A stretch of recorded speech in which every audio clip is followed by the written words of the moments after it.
오늘은 구속의 경륜 22번째 시간인데요. 오늘 연구할 주제는 셋째 천사의 기별입니다. 셋째 천사의 기별인데 이 셋째 천사의 기별이 모든 영혼의 이 마지막 시대를 살아가는 이 모든 영혼들의 영혼에 다시 되며 이것이 견고한 토대라는 이 주제를 가지고 연구를 해보도록 하겠습니다. 우선 초기 문집 256페이지 말씀을 한번 읽어보겠습니다. 이 기별들은 하나님의 백성들에게 낯이 된다고 하였다.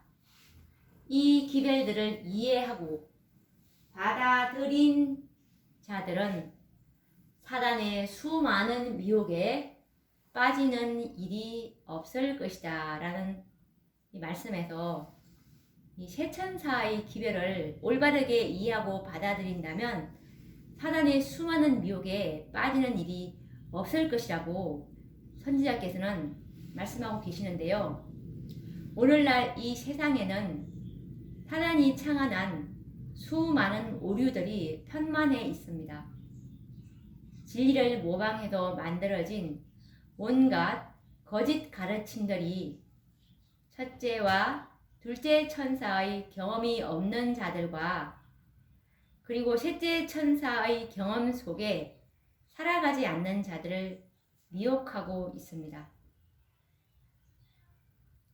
그래서 사단은 셋째 천사의 기별을 받아들인 자들 중에서 두 천사의 기별을 첫째와 둘째 천사의 기별을 체험하지 못한 자들을 넘어뜨리려 한다고 정언은 말하고 있는데요. 읽어보도록 하겠습니다. 초기 문집 256페이지에 있는 말씀인데요. 셋째 천사의 기별을 받아들인 자들 중 많은 사람들이 그 전에 전했던 두 천사의 기별을 체험하지 못하였다. 사단은 그것을 알고 그의 악한 눈을 그들에게 돌려 저들을 넘어뜨리려 하였다. 라는 말씀입니다. 이 진리와 오류와의 싸움은 6천년 동안 계속되어 온 율법 전쟁의 또 다른 모습인데요. 사단은 정말 너무나 많은 사람들을 함정에 빠뜨리기 위해서 온갖 오류나 그리고 이 이단설을 전하는 많은 부하들을 이 지상에 가지고 있는데요. 이것에 관련된 대쟁2 520페이지 말씀을 읽어보도록 하겠습니다. 대기만자는 사람들을 함정에 빠뜨리기 위해서 여러 가지 오류, 곧 그가 멸하고자 하는 사람들의 취미와 적성에 맞도록 준비한 여러 가지 이단설을 전하는 많은 부하들을 가지고 있다. 왜냐하면 사단은 이 마지막 시대에는 우리가 이 지성소의 완전한 진리를 하나님께서 우리에게 공개해 주셨고 이 완전한 진리가 완전한 품성으로 이제 꼴 지어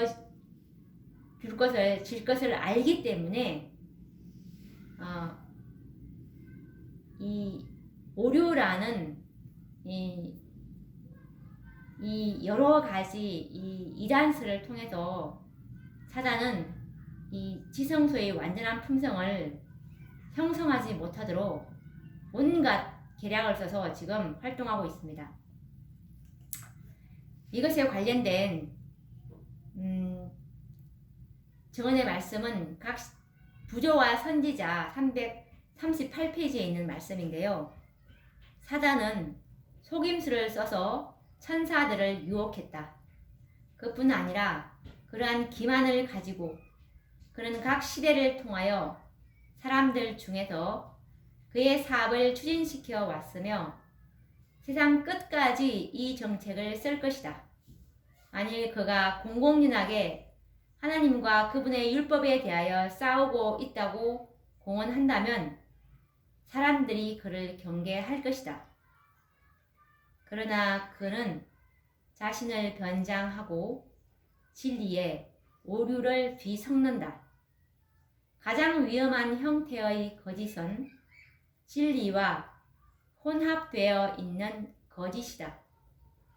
영혼을 사로잡고 파멸시키는 오류는 이렇게 해서 받아들여지게 된다.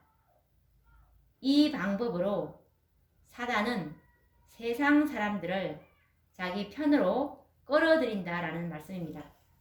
이렇게 해서 이제 사단의 기만들로부터 우리는 이런 이 사단의 기만으로부터 우리는 안전할 수가 있을까요? 이런 기만에서 안전할 수 있는 사람들은 바로 이 세천사의 기별을 이해하고 받아들인 자들만이 이와 같은 기만에서 안전할 것입니다. 이 기별들은 하나님의 백성들에게 닻이 된다고 하였습니다.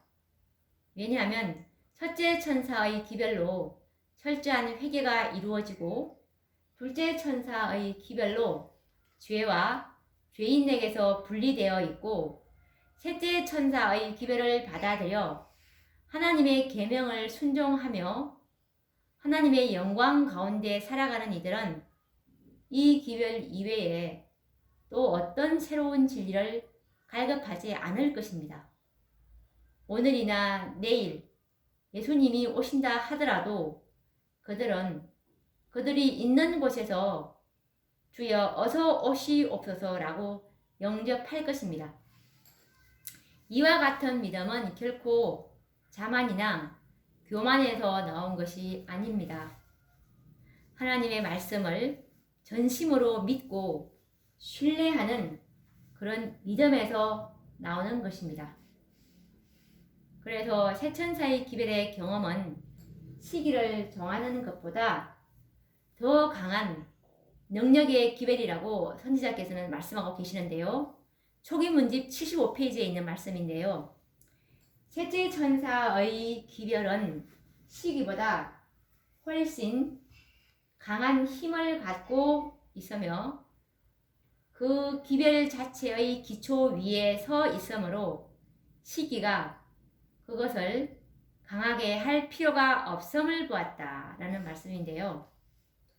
이와 같이 첫째 천사와 둘째 천사와 그리고 셋째 천사의 경험은 견고한 토대가 될 것입니다. 이런 영혼들은 참으로 셋째 천사들로 상징되는 사람들이며 힘센 천사라고 선지자는 말씀하셨습니다. 그러면 과연 나는 세 천사의 기별을 경험적으로 받아들였는가 라는 우리가 이 자신의 믿음을 한번 시험하고 확정을 해 보아야 할 것입니다. 이 세천사의 기별은 마지막 날에 살고 있는 백성들에게 직접적인 관계가 있는 것인데요. 모든 영혼의 운명은 이 기별로 결정될 것이기 때문입니다. 가래 뽑은 기별 2권 387페이지 말씀에 보시면 지나간 50년의 세월을 통해서 나는 경험을 얻을 수 있는 귀중한 기회들을 갖게 되었다. 나는 첫째와 둘째와 셋째 천사의 기별이 선포되는 경험을 맛볼 수 있었다. 천사들은 공중을 날면서 경고의 기별을 세상에 선포하는 것으로 표상되었으며 이 지구 역사의 마지막 날에 살고 있는 백성들에게 직접적인 관계가 있는 것이었다라는 말씀입니다. 그리고 이 제7일 안식일 예수 재림 교인이 되게 한 이 원칙들, 이것이 바로 세천사의 기별인데요. 이것이 우리에게 바른 길을 지적한 노정표입니다. 그리고 우리는 이 기별을 개인적으로 경험을 해야 한다고 말씀하고 있는데요. 가리법은 기별 2권 389페이지에 있는 말씀인데요. 오늘날 우리로 제7일 안식일 예수 재림 교인이 되게 한 원칙들에 대하여 반석처럼 확고해야 한다. 저들은 하나님과 동역자들이 되어야 하며 증언들을 한데 모아야 하고 당신의 제자들에게 주신 율법을 견고하게 해야 할 것이다. 성경 진리의 기초 위에서 우리의 사업을 건설하는 데 참여하고 바른 길을 지적한 노정표들을 아는 자들은 가장 가치 있는 일꾼들로 인정을 받아야 할 것이다. 저들은 저희에게 맡겨진 진리에 관하여 개인적인 경험을 통해서 증언할 수 있다라고 말씀하고 계십니다. 오늘날 교회는 새 천사의 경험이 무엇인지를 백성들에게 가르치고 있습니까? 아니면 육적인 백성들의 비를 맞추기 위해서 귀를 즐겁게 하는 설교들을 하고 있지는 않는가 우리가 생각해 보아야 할 것입니다. 이것에 관련된 증언의 말씀은 초기 문집 227페이지에 있는데요. 교역자들은 육적인 신자들의 비를 맞추기 위하여 무난한 것들을 설교한다. 그들은 감히 예수와 성경상의 명료한 진리를 설교하지 못한다.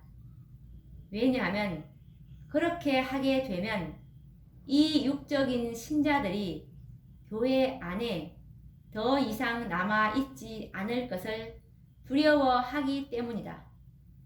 저들 대부분은 부유함으로 교회에서 세력을 가지고 있으나 실은 그들에게 적당한 곳은 교회보다 사단과 그의 천사들 편이다.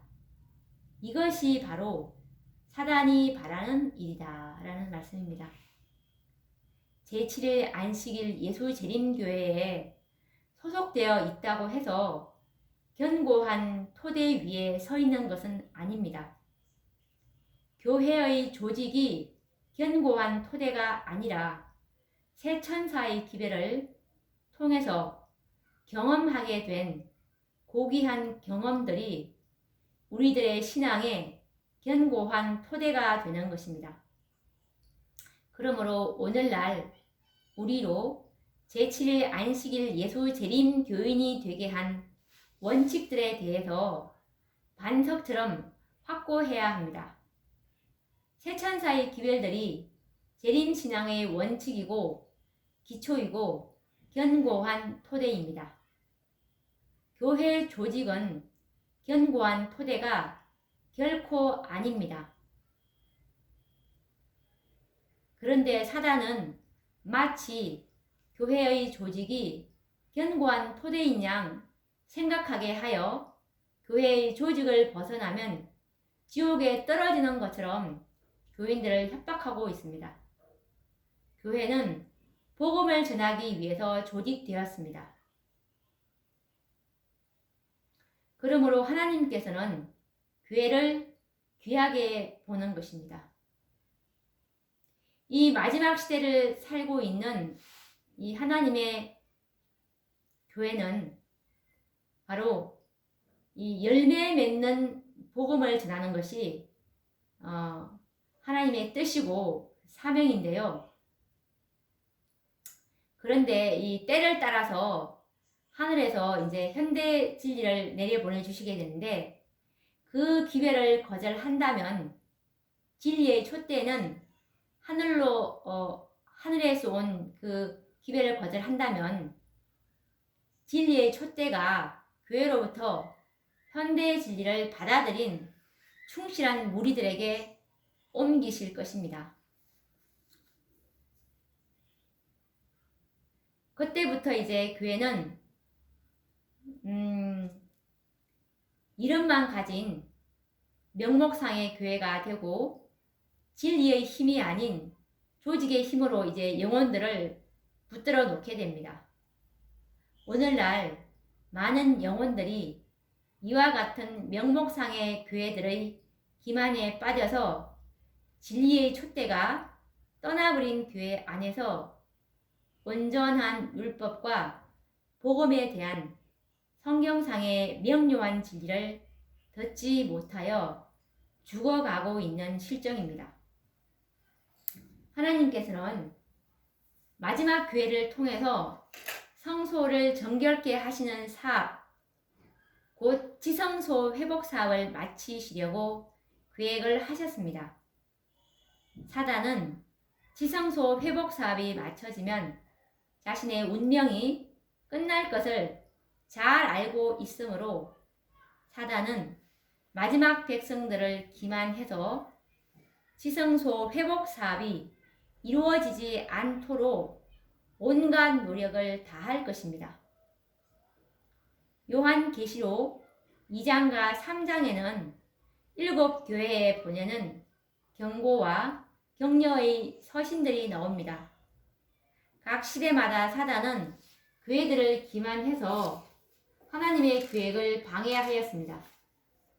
지난 역사를 살펴보면 그리스도의 죽으심과 부활, 그리고 성령의 부어심을 통해서 사도들에 의해서 조직되었던 이 에베소 교회는 로마의 혹독한 핍박을 견디지 못해서 경건한 무리들은 공벽한 곳으로 자취를 감추어 버렸고 교회는 세상과 타협하는 무리들로 넘쳐나고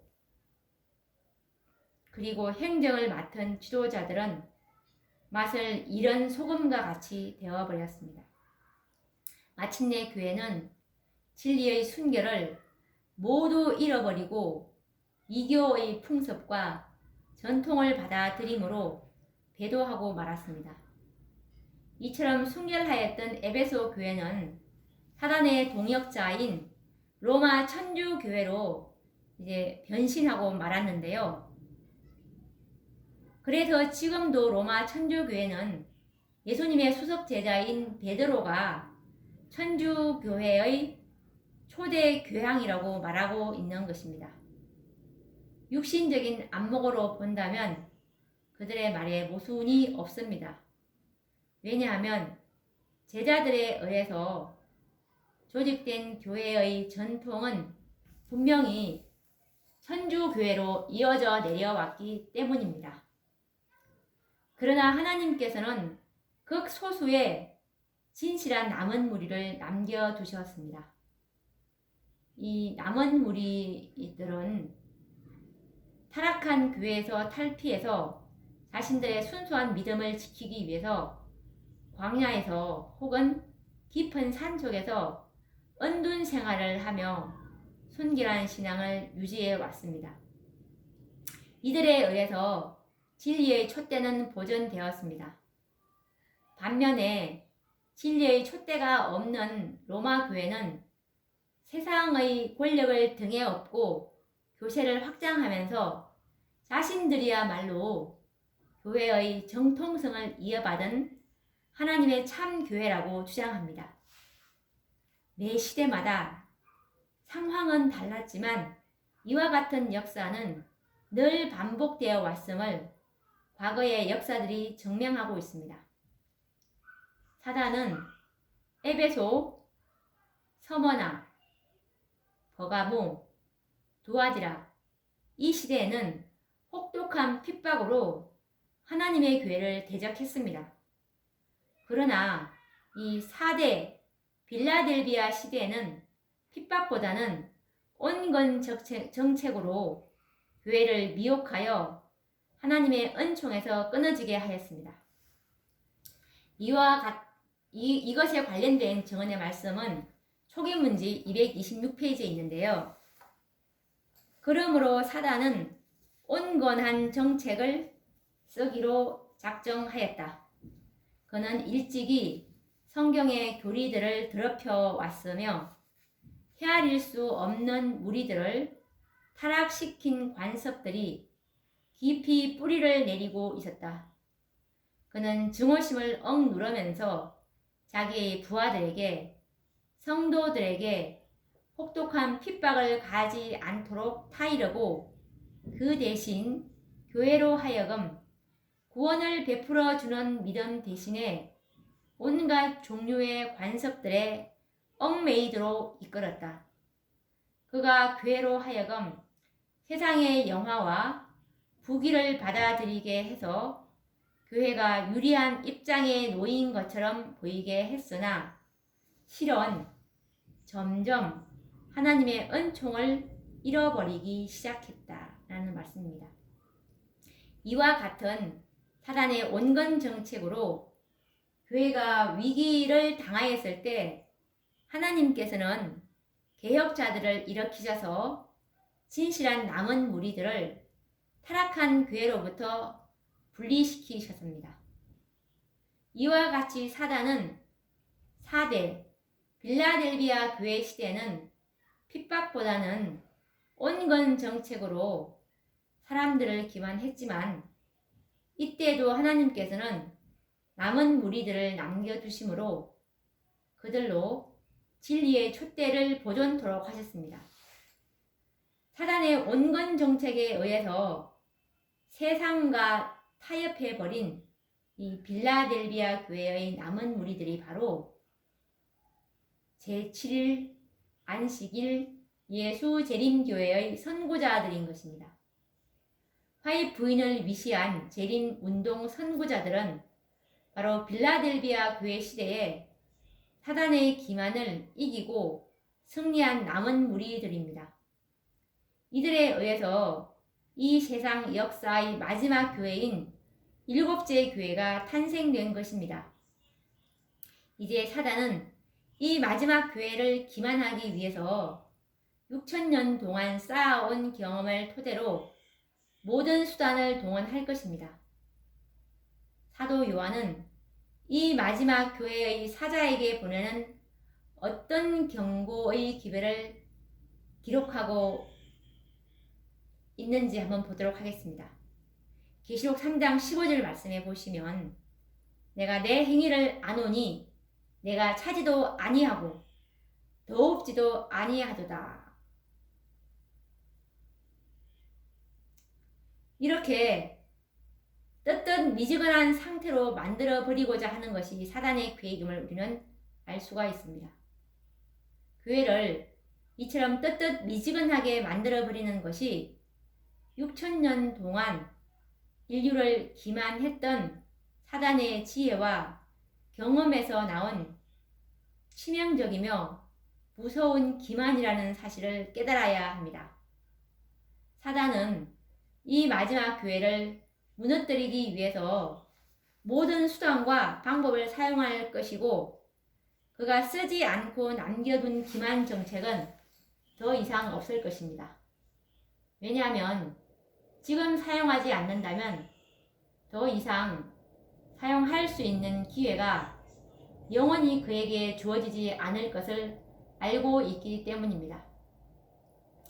어떤 이들은 말하기를 더웁기 위해서는 오히려 차가운 것보다는 미지근한 것이 더 낫지 않을까라고 말할 수도 있을 것입니다. 그러나 그것은 사단의 기만입니다. 사단은 모든 교인들이 그렇게 생각하도록 유도할 것입니다. 왜냐하면 그러한 상태는 하나님께서 결코 인정하실 수 없다는 사실을 사단 자신이 너무나 잘 알기 때문입니다.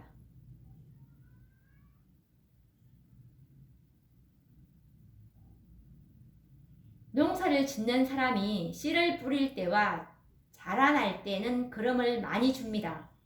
그래야만 많은 결실을 얻을 수 있죠. 그러나 꽃이 피고 열매가 결실할 때가 되면 전혀 그름을 주지 않는데요. 왜냐하면 결실기에는 그름을 주지 않는 것이 농부들의 지혜인 것입니다. 복음의 농사에도 마찬가지인데요. 사단은 복음의 씨를 뿌리고 자라날 시기에는 교회를 가혹하게 핍박하였고, 복음의 추수기인 지금에는 온건 정책을 사용해서 열매가 결실되지 못하도록 하고 있는 것입니다. 다 자란 곡식과 열매는 이 아침 저녁에 쌀쌀한 기온과 한낮에 뜨거운 태양의 열기의 반복으로 이제 충실한 열매로 완숙되어 가는 것입니다. 그런데 사단은 이 모든 자연의 원리를 역행해서 시기를 지연시키므로 하나님의 사업이 성취되지 못하도록 하고 있는 것입니다. 마지막 교회는 이와 같은 사단의 기만에 완전히 속은 것입니다.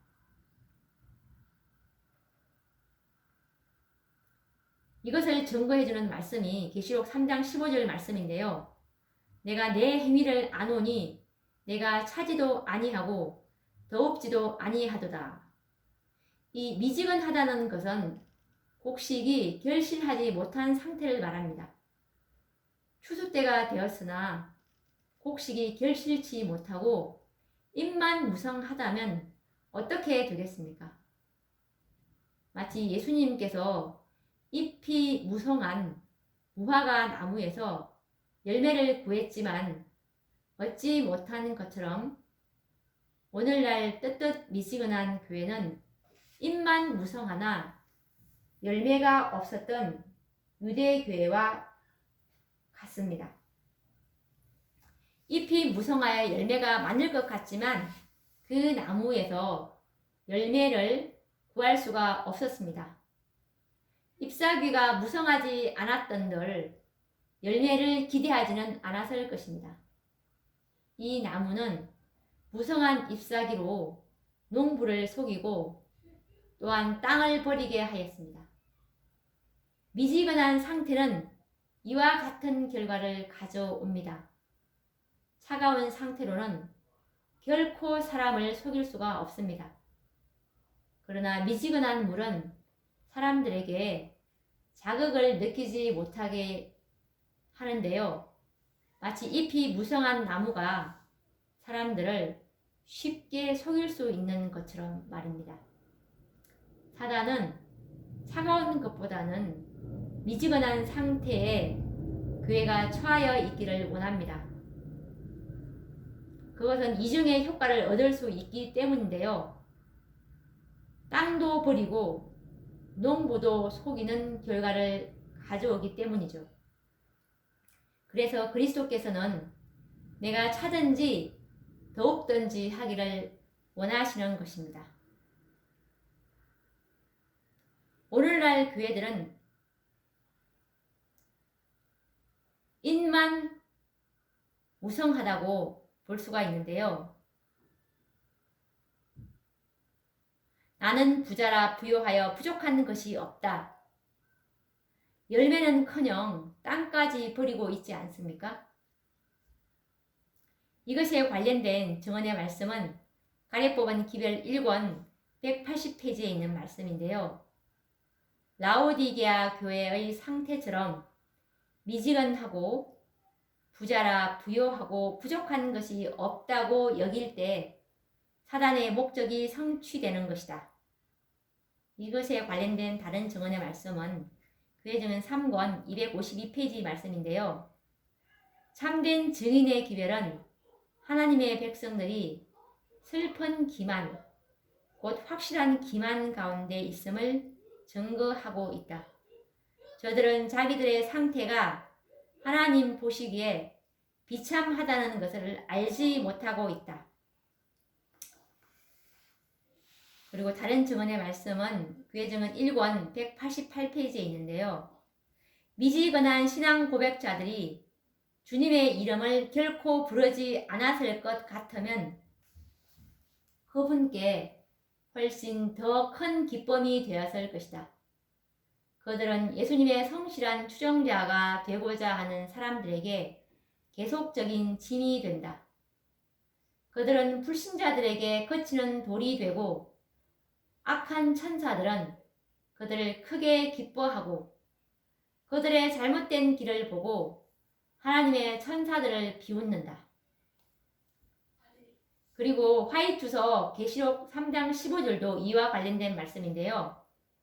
절반만 마음을 바친 그리스도인은 불신자보다 더욱 나쁘다. 왜냐하면 불신자는 그들의 깃발을 보이고 있다. 그러나 뜨뜻 미지근한 그리스도인들은 두 편을 다 기만한다. 그는 세상 사람도 아니고 또한 선량한 그리스도인도 아니다. 사단은 다른 사람이 할 수 없는 일을 그들을 이용하여 쉽게 성취시킨다 라는 말씀입니다. 그리고 이와 관련된 다른 증언의 말씀은 교회증언 4권 87페이지에도 라오디게아 기별은 현대 진리를 믿는다고 자처하는 하나님의 백성들에게 적용된다 라는 말씀입니다. 우리가 많은 증언의 말씀을 이제 살펴보았는데 참으로 슬픔을 금할 수가 없습니다. 왜냐하면 2300주야의 예언은 성취되고 그로 말미암아 성소를 정결케 하는 사업은 시작되었지만 이와 같은 사단의 기만으로 말미암아 하나님의 계획하신 바 성소를 정결케 하는 사업이 지연되고 있기 때문입니다. 선악의 대쟁투는 이 마지막 교회 안에서 치열하게 벌어지고 있습니다. 오늘 우리가 이 구속의 경륜 셋째 천사의 기별을 연구했는데요. 이 세 천사의 기별을 우리가 바르게 이해하는 것이 이 모든 영혼들의 운명을 결정하고 이 세 천사의 기별은 영혼의 다시 되고 견고한 토대라는 이 말씀에 대해서 우리가 오늘 연구를 해보았습니다. 다음 시간에도 이 구속의 경륜 이어서 계속 연구를 해보도록 하겠습니다. 다음 시간에 뵙도록 하겠습니다. 감사합니다.